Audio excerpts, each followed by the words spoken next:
ایک آدمی محمود غزنوی کے پاس نا اپنا کیس لے کے آیا، مدعی بن کے آیا۔ اس نے کہا بادشاہ میرا کیس بڑا نرالا ہے۔ بادشاہ سلامت نے کہا وہ کس طرح؟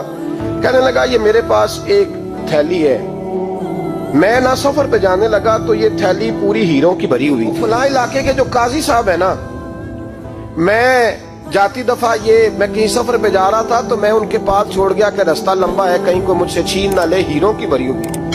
کچھ دنوں کے بعد میں واپس آیا ہوں، قاضی صاحب نے مجھے تھیلی واپس کی ہے تو اس میں ہیروں کی بجائے کھوٹے سکے نکلے۔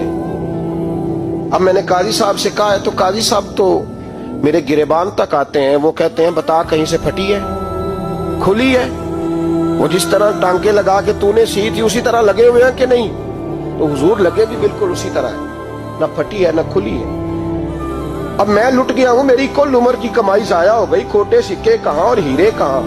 تو مہربانی کریں اور آپ کی بارگاہ میں اللہ رسول کے نام پر حلف دیتا ہوں کہ میں ہوں بالکل سچا۔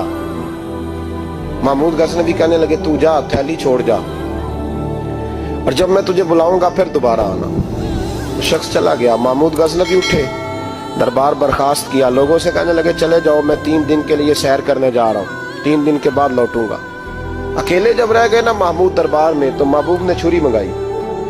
وہ جس تخت پہ بیٹھتے تھے وہاں گدا بچھا ہوا تھا، یہ گدا پڑا ہے نا، گدا بچھا ہوا، تو محمود نے چھری کے ساتھ اس کو پھاڑ ڈالا اور چھری جیب میں رکھی نکل گئے۔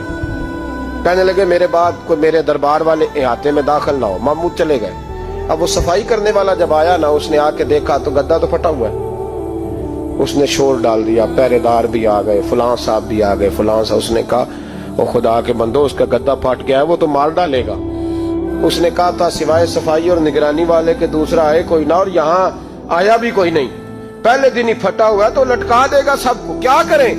شور ہو گیا، سارے دربار کے ملازمین اکٹھے ہو گئے۔ ایک بندہ بولا، کہنے لگا فکر نہ کرو، میں کیسے بندے کو جانتا ہوں، اس طرح سیے گا کہ جس نے پھاڑا ہوگا اسے بھی پتہ نہیں چلے گا کہاں سے پھٹا تھا، ایسا بہترین رفو کرے گا کہ پتہ بھی۔ اس نے کہا یار ہم سارے 1 مہینے کی تنخواہ دیتے ہیں، تو بندہ بلا۔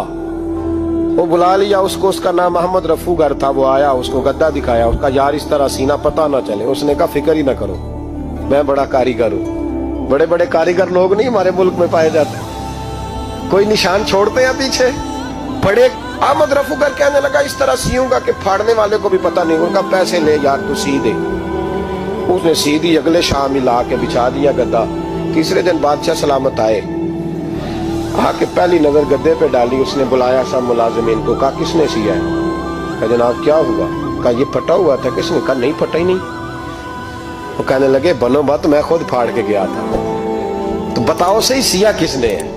کہا جناب آپ پھاڑ کے گئے تھے تو بتایا کیوں نہیں؟ فرمانے لگے اسی لیے تو بتایا نہیں تھا کہ تم خود تحقیق کر لو، بلاؤ بتاؤ سیا کس نے۔ تو بلا لیا، احمد رفو گر آ گیا۔ اس کو جب بلا کے سامنے بادشاہ کھڑا کیا، کہا بھئی تو نے سیا ہے؟ کہنے لگا حضور آپ کے سارے ملازم کٹھے ہو کے آئے تھے، میری غلطی کوئی نہیں۔ کہا نہیں یار تو بڑا کاریگر ہے، میں نے اپنے ہاتھ سے پھاڑا تھا پر مجھے بھی نہیں پتا چل رہا کہاں سے پھٹا تھا۔ اچھا یہ بتا یہ تھیلی جو ہے یہ بھی تو نے سی تھی؟